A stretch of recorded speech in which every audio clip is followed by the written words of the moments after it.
What's happening, all you minties? Uncanny Omar here from Near Mint Condition, the home of collected editions. And join me today for an advanced look at Black Panther, the Early Years Omnibus from Marvel Comics. So, let's get started.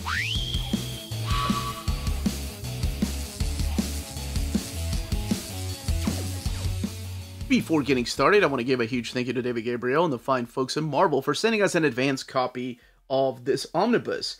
This omnibus is due out in the direct market and book market on October 18th.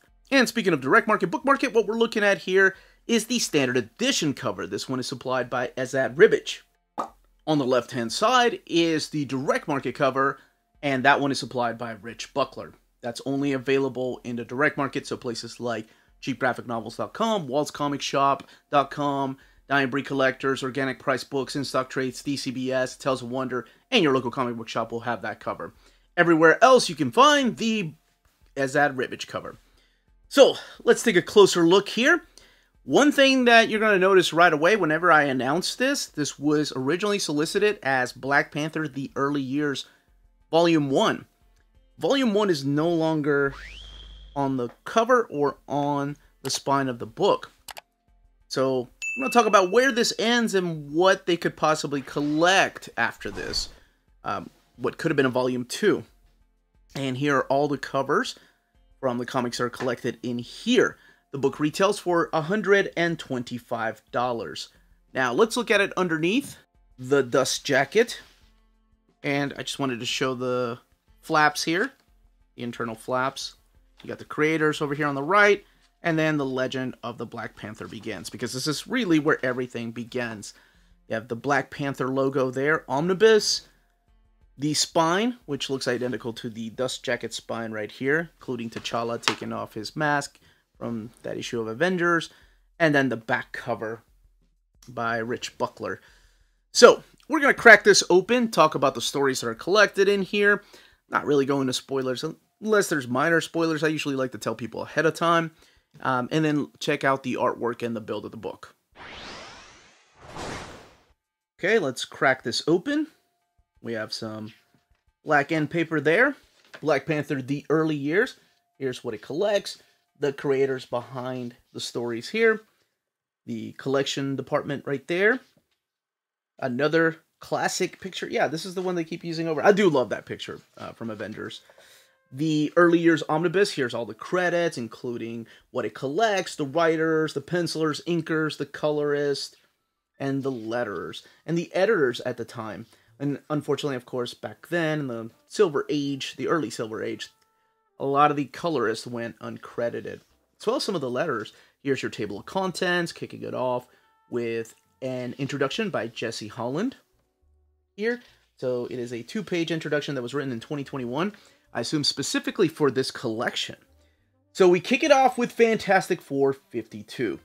And that is the first appearance of the Black Panther, who looks a lot different than what Jack Kirby and Stan Lee originally envisioned him. And we'll look at that in a little bit. But this collects Fantastic Four 52 and 53. Issue 56, 119, Captain America number 100, Avengers 52 and 62. And 73, 74, 77 through 79, 87, 112, 126, Daredevil 52, 69, and Annual number 4, Marvel Team Up number 20, Jungle Adventure 6 through 24, and then material from Fantastic Four 54, as well as Tales of Suspense 97 through 99, and Astonishing Tales 6 and 7. So, this right here has more of his early appearances than any other collection out there. Whether you're talking about the Marvel Masterworks, whether you're talking about the Epic Collections, or the Marvel Essentials, which I know are no longer in print, and that's kind of a line that has been discontinued. But I've never seen a collection with this much of a character collected in it. This is a proper collection if you want to get into the early days of Black Panther. So it all kicks off with the classic issue of Fantastic Four number 52. And it's all about the King of Wakanda inviting the Fantastic Four to Wakanda. It's a nation that has opened up its borders. And it's this nation in Africa that also has a lot of advanced technology. And of course you get beautiful Kirby designs here. But it's while they're in Wakanda that they are being hunted down by the Black Panther. He has set up a trap. And then lo and behold, I don't know if this is a spoiler or not. I didn't even throw a minor spoiler warning just because I don't think it is. But they find out that the guy that has been hunting them, this Black Panther, was none other than the king of Wakanda, T'Challa. So this is how they get to meet. And he was on a lark. I love the way that he talks during these first few issues of his introduction. It's almost like a Shakespearean kind of English. And then we get a little bit about his background, about the death of his father at the hands of Ulysses Claw. And we go more in depth in there with that particular background story when we get to the pages of the Avengers. And then we get a little bit more of Black Panther through the Fantastic Four. We get a team-up with Captain America through the pages of Tales of Suspense. And it is these team-ups, really, that kind of solidifies this friendship between them. Now, it was later on that they retconned, of course, that Captain America and T'Challa's grandfather had met in the Golden Age. But that's not for years later.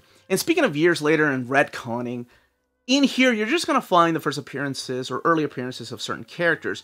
So you're not going to find things in here like the Dora Milaje, Ayo, or Aneke, or Ramonda, or even Wakanda Forever. Those are not in the early stages of Black Panther. As a matter of fact, even when he joins the Avengers, he's still kind of a background character. He still, plays a minor role in all of this, sometimes going back to Wakanda, and of course, going back to Wakanda to mainly face off against foes like Man-Ape, and of course this is who will later be known as M'Baku, and his gorilla clan, and pretty much he's sticking into New York City for the time being. He goes to Wakanda very seldomly during these early appearances, and he's just learning about these particular superheroes. I wanted to talk about this issue right here. This is issue 73, written by Roy Thomas, but this is the first appearance of Monica Lynn, who was a jazz singer, and she and T'Challa develop a relationship that will go on and be explored further, especially in Don McGregor's run. But she shows up here through the pages of Avengers. There is one issue I wanted to talk about, and that is the issue of the Fantastic Four. Oh, this is a classic issue right here, though, where Man-Ape teams up with the Grim Reaper and all these villains to take down the Avengers. Yeah, it's an awesome issue. You have the team up here with Daredevil, who he teams up quite a lot with. This is the issue I was talking about, issue number 87, which is the origin of T'Challa. I love that they call it the origin of T'Challa and not the origin of Black Panther, because he goes more in depth about his background and how he became the Black Panther, how when his father died, he did not immediately become king of Wakanda. He did not immediately become Black Panther because he was still a kid. So his uncle became the Black Panther, and he took this time to study abroad and learn everything there is to know about anything. We may have seen that story arc play out before in the pages of the Distinguished Competition with a guy that dresses up like a bat. But very similar to that, he went to the most prestige schools. Eventually, he decided to come back to Wakanda. Now, it is during this time when he's studying that, I believe it was, what issue? Was it Marvel Team Up? Or where Chris Claremont pretty much decides to have this little story where a young T'Challa meets a young Ororo Monroe, and of course that is Storm. Later on, during Reggie Hudlin's run, they'll rekindle their love for each other. But that's not here. That was later on when that was added. Then we have these two issues of Astonishing Tales, 6 and 7, which for the first time puts him up against Doctor Doom. Doctor Doom using this Doom Eagle instead of one of his Doom bots to explore the world of Wakanda. And of course, this is all long before the Doom War and what ends up happening to the Vibranium. This is the issue I wanted to talk about. This is issue 119 of the Fantastic Four. I really like this issue, but the reason why I wanted to talk about this is because there's always been this misconception about the name Black Panther, where it originated from. But the character predates the group. So, by a few months, I remember both in Don McGregor's introduction, which you'll have here in a little bit. There was also an introduction by, I think it was it was the outro by Dwayne McDuffie. He talked about how there's always this misconception about Black Panther and where he got his name from. But it's interesting because by issue 119 of the Fantastic Four, about 50 plus issues after he made his first appearance, the Black Panther group was out there. So T'Challa decides to go by a different name now. He decides to call himself the Black Leopard. Yeah, right here. Because he doesn't want to get mistaken for this political group that is making a movement in the United States. So I thought that was interesting. Then we have more Avengers here that ties back with Wakanda. The Marvel team-up, issue number 20 here, against the fight against Stegron, who's one of the most ridiculous characters that Spider-Man has fought. But I do love dinosaurs. And then you have the team-up of Claw and Solar here to take down the Avengers. Love that cover there. But by now, Steve Englehart is writing the book. So you do get all his big appearances through the pages of Fantastic Four, Avengers, and Captain America. I mean, not every issue, of course, because even at the bottom they tell you T'Challa's adventure continues with the Avengers. As a matter of fact, this is what happened.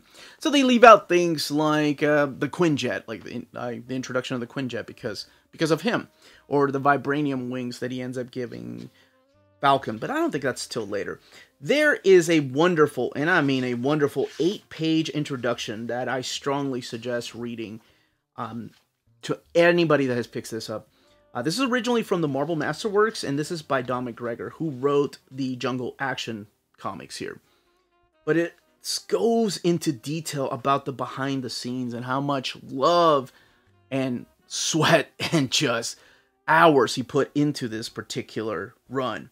So, a little background, Jungle Action was pretty much a magazine that Marvel started in the early 70s. However, it was just reprints of old 50s jungle magazines. So DC had like Tarzan by Joe Kubert. Marvel wanted to do something similar, and the sales were declining. And Don McGregor was an editor at the time, and he stepped up and said, look, we're reprinting stories about these white people in Africa. We need to tell stories about, actual black people in Africa. So they pretty much gave him the title. They were like, yeah, go for it. He wasn't even a writer at the time. He was just an editor. Now, he had written some things for Warren Magazine, but not for Marvel. So he said, sure, I'll take it. And he gave us what will forever be known as Panthers Rage. This huge story arc that goes over 12 issues. The introduction of Killmonger right there, which of course is like the movie counterpart. And speaking of movie counterpart, a lot of the movie was borrowed heavily from Panthers Rage, like the whole battle against Killmonger, or the whole ritual about who becomes king, or just trying to find yourself. This is when he takes his lady Monica with him back to Wakanda. And it's really interesting because she's not accepted by the Wakandans. Like, it's not like racism, but it's more of like xenophobia because she's an outsider. And that comes back into play later on with the fight against the KKK, which we'll talk a little bit about in a second. But Rich Buckler is the artist on this, and while his compositions aren't, the greatest, I love his dynamic art style. It is so awesome. I mean, that's the reason why I read comics, why I love comics. People don't really stand like this. People don't really fight like this, but I freaking love it. Just over-the-top action. And you have the inks by Klaus Janson. And there's some beautiful splash pages through here, some beautiful spread pages. One thing that he noted was the editors hated cliffhangers. He literally gets thrown off a cliff here. So from that moment on, from issue number 7, they were like, just wrap up the story. Even though you're telling one ongoing story, wrap it up and make sure it's done by the end of the issue. So even though I said this was a 12-issue story arc, each one is done in a way that you don't need to read the next issue to find out what happens, but you want to, right? And speaking of story, holy crap, if you've not read this, be prepared to do a lot of reading. This is regarded by a lot of people to be the very first graphic novel. This predates, of course, the Will Eisner contract with God. And even though it came out in single issues, the way it was written, the way that there's no thought bubbles, but you get narrative bubbles, or narrative boxes, rather, it really makes it feel like you're reading a novel. You know, the narration boxes are describing the scene that is being drawn out, and some people can't stand that. It is definitely a lost art. I mean, it does get redundant whenever you're describing the scene, and you have Rich Buckler or later Billy Graham draw these phenomenal scenes. But, yeah, they don't do that anymore. There is a character that shows up through here named Malice that has nothing to do with Nakia, who, of course, is from the movies. That Nakia Malice story doesn't show up until much later in the comics. I think in the 90s is when she shows up in Christopher Priest's run. But Panthers Rage is such a great story. Really, really underrated. And one that really highlights what it means to be king, what it means to be accepted. Because it is T'Challa coming back to Wakanda after hanging out with the Fantastic Four and the Avengers.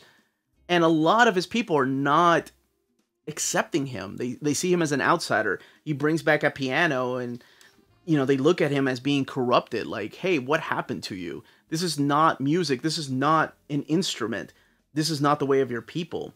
So it's a really good take on a character. Like, I swear, he's almost like a Shakespearean character in the way that he has to restore faith in his people. And we see this trope in just about every one of the Black Panther runs, whether it's Christopher Priest or Ta-Nehisi Coates. But I think it's done so well here. There is a lot of love that went into this book, and it shows. So the actual Panther Rage, like I said, lasted for about 12 issues. And you got to read the behind the scenes to appreciate the story, because the editors kept pushing for him to write, you know, a couple of white characters to bump the sales up. And Don McGregor was like, yeah, no, it doesn't make any sense. He's in a nation in Africa. How are white characters going to just show up? And they were like, look, we need to throw the Avengers in there. We need to bump the sales up. And he just kept refusing. By now, Billy Graham is drawing this particular run, and his artwork is just phenomenal too. Like, Klaus Janson, of course, supplying the inks, but not every issue. This one here is inked by P. Craig Russell, but Billy Graham has come in and started drawing them. And Billy Graham, of course, is, at the time, was the only African-American artist at Marvel Comics. And I know he's not the preacher. Every time I say that, when I was doing the Luke Cage review, somebody mentioned that. No, he was an actual comic book artist, and he was a playwright, and he was a movie star. So he did a lot of things. And in the introduction, there's a beautiful thing that Don McGregor says about his friend Billy Graham. And I mean, they would work together night and day to tell these stories. But when he inks his own stuff, I really enjoy it. I mean, it is dirty and gritty, but I love it. I think it fits the tone of this particular story. So when Don McGregor, this is another misconception that I see, and it was mainly because of a meme.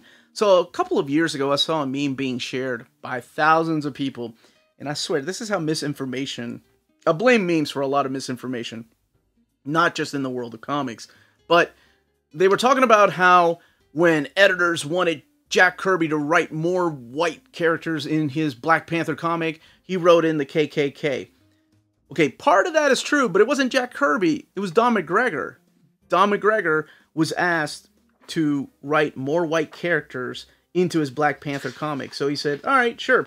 I'll take T'Challa back to the United States. He gets to fight the Klan. Holy crap. And Billy Graham, who was African-American, was not for this. He was like, dude, are you sure it's okay to write this? I don't want them coming after me. And Don McGregor wrote him like a letter saying, it's okay. Surely they have a sense of humor. And Billy Graham was like, no, they do not. So it's crazy to think about this. This is by now 1976, because the title came out every couple of months. It wasn't a monthly title. But this is the story of how pretty much Monica has to go back home to his sister, to her sister Angela's funeral. she committed suicide, but then they later find out that it might not have been suicide, that something else might be going on, and it might have to do with the Dragon Clan and the KKK and the small little town. You get ridiculous little scenes like this, where Black Panther, by the way, during this arc, when he comes back to America, never takes his costume off. Like, even at the grocery store, he's here with Monica, and she's joking about squeezing the Charmin. My dude, T'Challa, keeping it real. Now, what Don McGregor does is start setting up other things that are happening within the story. And sadly, the title was canceled with issue number 24. This one here actually ends with him fighting Wind Eagle.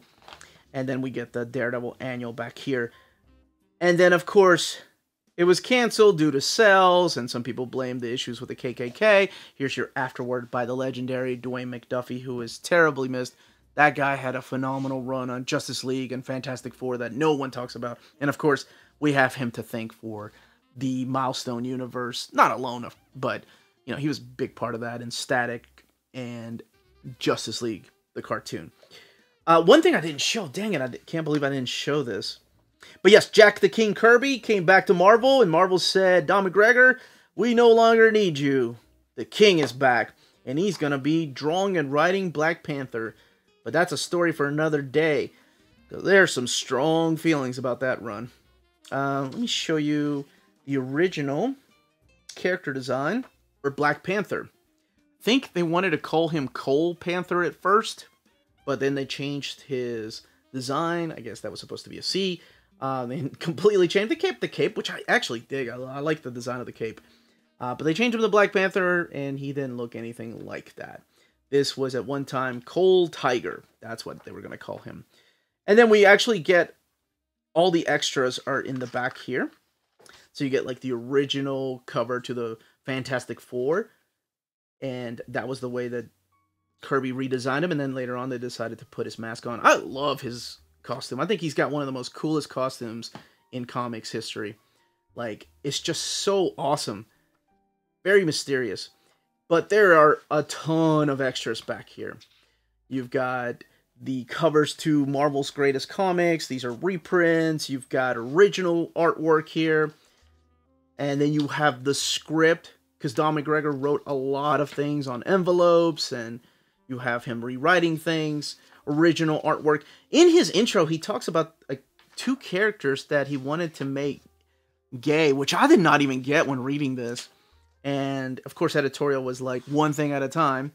So it's weird to think about that time when they had to pretty much write things around what editorial wanted. And, of course, what the comics code wanted. Because there's a horrific scene here I didn't talk about. Because I don't know if this is a spoiler, but let me show you just the intensity of what Don McGregor and Billy Graham's storytelling could do. And then we'll go look at the extras again. But in the issues with the KKK, there's a scene right here where he is tied up to a cross and he is burning. And while that scene, you know, is horrific, you really get to know the character of Black Panther, because not once does he scream in pain, not once does he give in, but he fights back. He's just such a complete badass. But that image, man, that back in the 70s, holy crap. But anyway, I did want to point that out. Like I said, not much of a spoiler. I talked about the KKK being in there, so it's those kind of stories you're going to find through those early pages. And then Jack the King Kirby came in. Then we didn't see T'Challa for a while. I mean, he was a background character in a lot of stories, and then he came back in Don McGregor's Hunter's Prey. So if you are interested in following the stories in here, by the way, this is Don McGregor posing for Billy Graham. I mean, they work together a lot. So if you're interested in following these stories, there are epics available. What you'll need is Revenge of the Black Panther and Panthers Prey. Revenge of the Black Panther is the Jack Kirby stuff. Panthers Prey is the return of Don McGregor during Marvel Comics Presents. But that's where it fits into the reading order. In case you have the direct market cover, here's the beautiful cover by Esad Ribic. And let's take a look at the binding. It is sewn binding, and it has 912 pages. This is printed at the iMac printer. But the paper seems a little bit thicker than it has been Honestly, this feels as thick as the Donley printer Wakanda book. So maybe they're changing their paper stock. I mean, you can still see a little bit through here, a little of the art bleed through, especially when you're looking at white pages, but not as much as you used to. Anyway, something to keep in mind for those people that kind of stuff bothers. That, as they say, is that. Now bring on the Christopher Priest Omnibus. If you're interested in purchasing this book, don't forget to check out our sponsors. CheapGraphicNovels.com, your online home for graphic novels and collected editions up to 50% off cover price. They have excellent shipping and prompt and helpful service. Check out their bargain deals for up to 90% off cover price. And don't forget that CGN also takes pre-orders. That way you don't miss out on the hottest releases. And they are currently running a special promotion for you Minties. If you're a first-time customer, after receiving your order confirmation email, reply back to that email and let them know Near Mint Condition sent you their way. They will then apply a free shipping promotional credit to your next order in the US. Cheap Graphic Novels, your source for the hottest books with the kind of deep discount, quality shipping, and customer service that will keep you coming back for more. And that was the content, the page count, and build of this omnibus. Let me know in the comments down below if you are picking this up, if this was your era of Black Panther, if you're waiting for the Jack Kirby collection, the Reggie Hudlin collection. One day, hopefully, we'll get those in omnibus format. What your favorite stories were from Black Panther. I would love to know all those answers in the comments down below. If this is your first time reading Black Panther and you wanted to go from the very beginning, more power to you. Here it is. It gets no better than this. So leave those comments down below, questions down below. Everyone stay healthy and safe out there. Much love.